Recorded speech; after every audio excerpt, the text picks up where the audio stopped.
Je crois que c'est très positif parce que je crois qu'effectivement, au niveau de la Gironde, on essaie, je dirais, hein, de travailler un peu comme tout ce qui vient d'être dit ici, là, hein, et maintenant, ça se met en place. D'ailleurs, les différentes expérimentations, c'était en Gironde, hein, donc... vous voyez, on travaille bien. Ceci étant, même si ma collègue Alexandra Siari s'est perdue dans la neige, je crois que ça m'étonne parce que d'habitude elle a peur de rien. Mais ce qui est important, c'est qu'on est là ensemble. Hein, et si Alexandra était là, on serait là ensemble. Et du reste, comme le disiez, à l'AMI Logement d'abord, nous répondons ensemble. Et ça, je crois que c'est quelque chose qui est absolument fondamental. Du reste, c'est ce qui est apparu hein, en filigrane des différentes interventions. L'existence d'une dynamique partenariale absolue, ça signifie que chacun à sa place, à sa bonne place, va apporter quelque chose à ce qui est nécessaire aux personnes qui viennent nous interpeller. Ça, c'est un premier point, cette dynamique partenariale.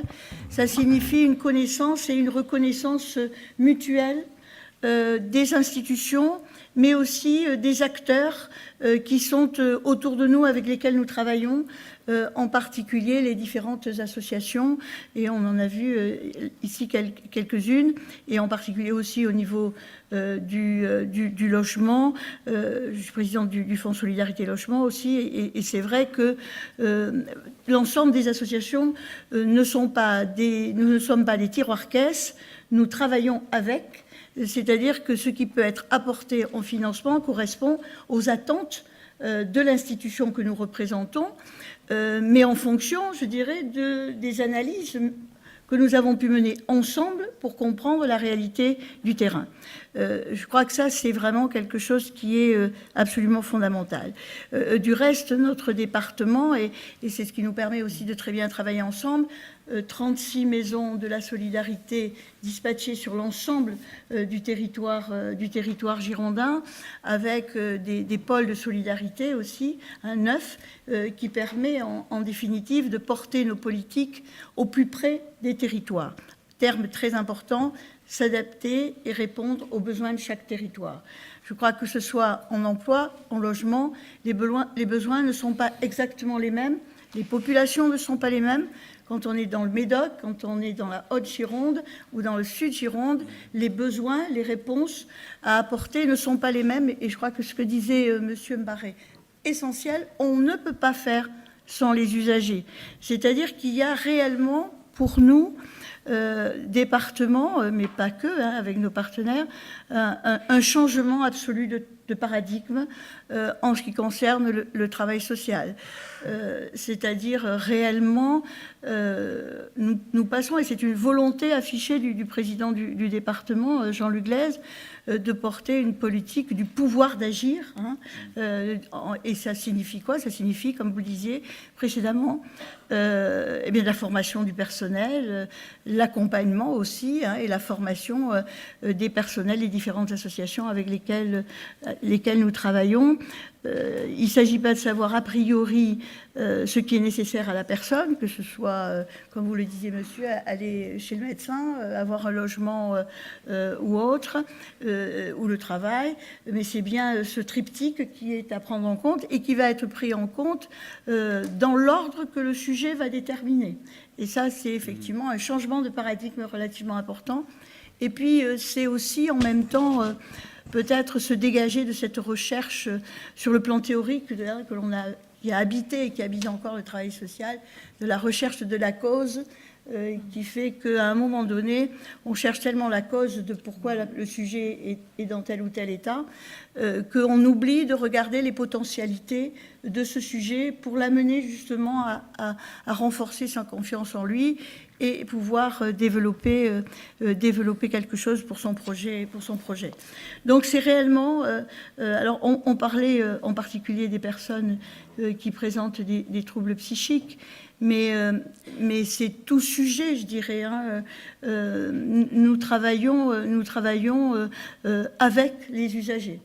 C'est ainsi que, par exemple, par rapport à les bénéficiaires du RSA, ce qui est énorme, hein, plus de 40 000 foyers bénéficiaires du RSA en Gironde, nous travaillons avec des situations inversées.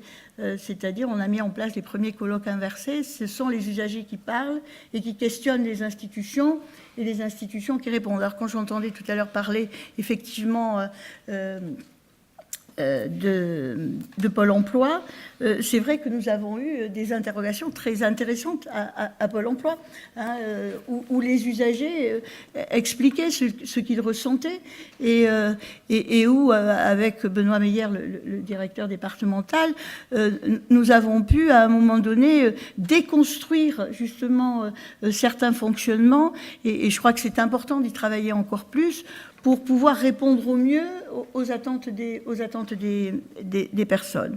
Et puis, je crois que ça signifie donc participation des usagers, mais pas une participation illusoire, parce que souvent on parle des représentants des usagers. Mais pour pouvoir représenter quelqu'un, il faut avoir été mandaté par les autres. Alors, très souvent, on prend un comme ça, et puis on dit « il représente ». Non, je crois que c'est vraiment la parole réelle, c'est-à-dire celui qui vient nous rencontrer, que l'on soit administratif, travailleur social ou élu, ça signifie l'écoute bienveillante de cette personne dans ce qu'il peut avoir à nous dire. Je prenais un exemple, on parlait santé mentale, deux collaboratrices sont là avec moi, et d'une personne qui veut devenir assistante maternelle et elle a un trop petit logement pour devenir assistante maternelle. Donc il lui faut un logement plus grand. Cette personne, quand vous la voyez, moi je l'ai reçue, elle est vraiment pas bien, quoi, hein. Alors elle est sous tranquillisant, elle est aussi très excitée. La médecin de PMI qui l'a vue l'a trouvée un peu, enfin je dirais pas le terme utilisé, elle n'est pas bien, quoi. Hein. Et on pourrait se dire que pour lui confier un enfant, ça pourrait être problématique. Mais la seule chose que demande cette personne, c'est avoir un logement plus grand pour exercer son travail. Hein. Et personne n'entend ça, parce que pour avoir un logement plus grand, il faut qu'elle ait l'agrément, et pour avoir l'agrément, il faut le truc. Donc, si vous voulez, c'est un peu... Ce sont ces situations ubuesques qu'en tant qu'élus, nous... Et que vous, travailleurs sociaux ou autres, vous vivez au quotidien, qui mettent les personnes en difficulté psychique lourde, hein, au-delà, je dirais, des troubles pathologiques qui peuvent exister, qui ne sont pas... Enfin, quelquefois, quand même, un certain nombre sont induits socialement. Donc, ce qu'il s'agit pour nous, c'est de passer sur une approche de développement social, c'est-à-dire réellement sortir des dispositifs. Et notre règle absolue, c'est en fait faire en sorte que l'impossible n'existe pas, c'est-à-dire rendre possible l'impossible. C'est-à-dire, et ma directrice rajoute toujours qu'il ne faut jamais...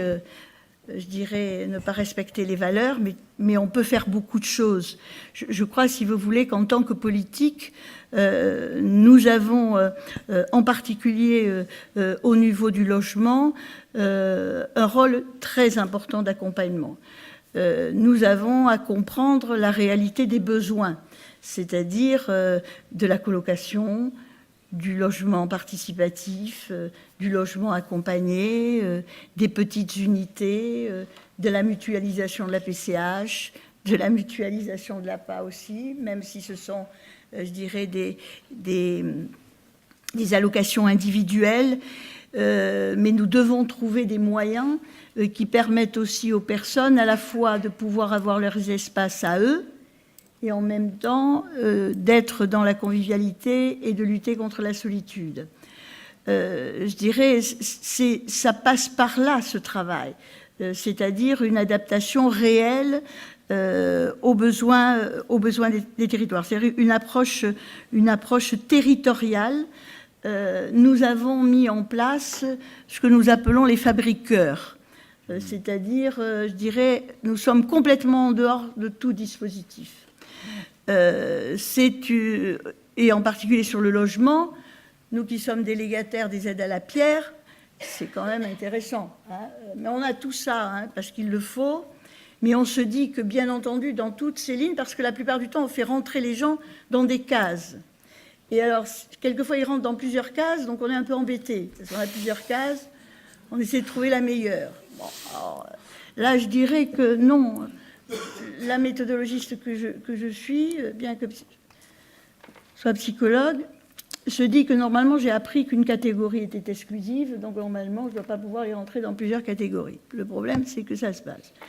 Donc, on a trouvé la solution, on fait une autre catégorie, qui est celle des fabriqueurs, et c'est ma directrice favorite de l'habitat qui a trouvé ça un soir à 23h, qui m'a appelé et qui m'a dit « ça y est, j'ai trouvé ».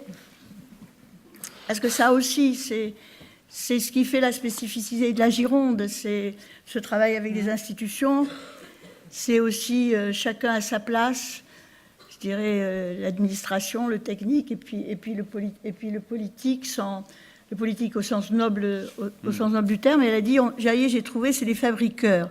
On pourra répondre réellement à tout. Ça veut dire quoi? Ça veut dire un élu, une collectivité qui nous dit, j'ai une grande maison, j'ai 4 ou 5 jeunes, est-ce qu'effectivement on ne pourrait pas faire quelque chose? Ils sont en difficulté, et là on va construire et accompagner le projet, parce qu'on a à côté de l'ingénierie de projet. Donc si vous voulez, c'est de ça dont il s'agit. Et si effectivement Azaïs, si effectivement Larry, si effectivement nous sont financés par le département, c'est quelquefois on est un peu borderline. Mais les départements sont chefs de file en matière d'action sociale. L'action sociale, ça concerne chacun d'entre nous. La solidarité, ça concerne chacun.